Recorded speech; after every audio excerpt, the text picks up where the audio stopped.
میں آپ کے تعارف کا آغاز جو ہے نا علامہ نووی رحمہ اللہ ان کے اس نذرانہ عقیدت سے کروں گا۔ وہ فرماتے ہیں کہ جناب سیدنا عبداللہ بن مبارک کی شخصیت وہ شخصیت ہے جو متفق علیہ ہے۔ آپ متفق علیہ امام ہیں، سبحان اللہ، اور آپ کے ذکر سے رحمتوں کا نزول ہوتا ہے۔ پھر آپ فرماتے ہیں کہ آپ کے ذکر سے مجھے امید ہے کہ اللہ پاک گناہوں کی بخشش فرما دے گا۔ سبحان اللہ، سبحان اللہ۔ یہ جناب علامہ نووی جو ہے ان کے بارگاہ میں اپنی عقیدتوں کا نذرانہ پیش کرتے ہیں۔ آپ کی ذات بابرکات، آپ صاحب علم و فضل بھی ہیں، سید الاسقیاء بھی ہیں، امیر المومنین فی الحدیث بھی ہیں، سبحان اللہ، امیر المجاہدین بھی ہیں، اور امام اعظم ابو حنیفہ کے سعادت مند شاگرد بھی ہیں۔ سبحان اللہ، زہد و ورع، تقوی، خوف خدا، سید الاسقیاء، یہ بھی آپ کے اوصاف میں ہے۔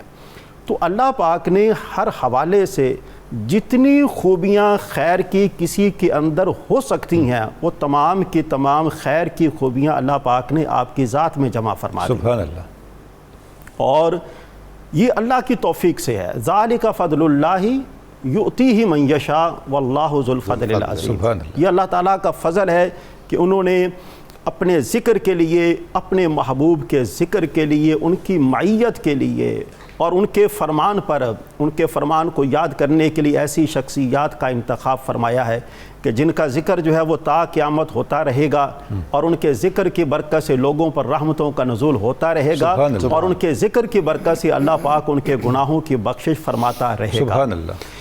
آپ کی ذات بابرکات، آپ تحصیل علم کے لیے آپ نے دور دراز کے علاقوں کا سفر کیا، مکہ و مدینہ، شام، مصر، عراق، اور یہاں کے جتنے جید علماء اکرام تھے جو اپنے زمانے کے امام تھے، ممتاز تھے، خاص طور پر جو ائمہ فی الحدیث اور ائمہ فی الفقہ، آپ نے ان تمام سے اکتساب فیض کیا۔ سبحان اللہ۔ اور آپ خود بیان فرماتے ہیں کہ میں نے تقریباً 4000 علماء کرام سے، اپنے اساتذہ کرام سے یہ فیض حاصل کیا ہے۔ کتنی بڑی بات ہے، اتنی بڑی بات ہے۔ اور روایت جو ہے آپ بیان فرماتے ہیں کہ ان میں سے 1000 سے میں نے روایت کرنے کا شرف بھی حاصل کیا۔ اللہ اکبر۔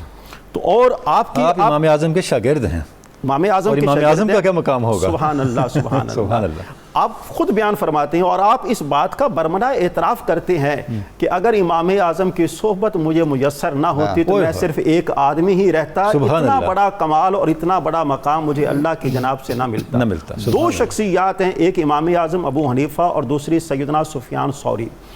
آپ ان کا کثرت کے ساتھ ذکر فرماتے ہیں، سبحان اللہ، اور جا بجائے ان کا ذکر کرنے کا مقصد آپ لوگوں کو یہ بتاتے ہیں کہ یہ وہ ہستیاں ہیں کہ جن ہستیوں کے توفیل اللہ پاک نے مجھ پر کرم نوازی فرمائی ہے۔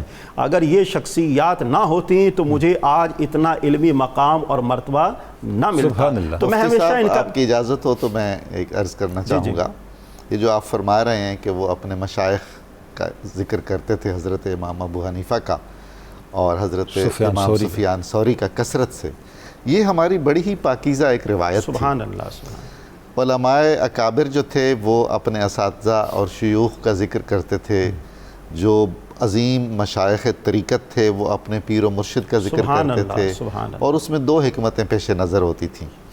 ایک تو یہ کہ وہ محسن ہیں تو ان کے تذکرے سے ان کے احسان کا ذکر ہو، سبحان اللہ، سبحان اللہ، اور دوسرا یہ کہ موٹیویشن ہو، بے شک، جو سن رہے ہیں، جو سامعین ہیں، جو ناظرین ہیں، جو سالکین ہیں، جو احتساب کرنے والے ہیں، ان کو وہ محبت پیدا ہو اور لگن پیدا ہو اور وہ آگے بڑھیں۔ سبحان اللہ۔ اور ڈاکٹر صاحب اس سے اتھینٹیکیٹ بھی ہوتا تھا نا، اتھینٹیکیٹ بھی ہوتا تھا کہ کس سلسلۃ الذہب سے سند متصل ہو جاتی، کس سے، سبحان اللہ۔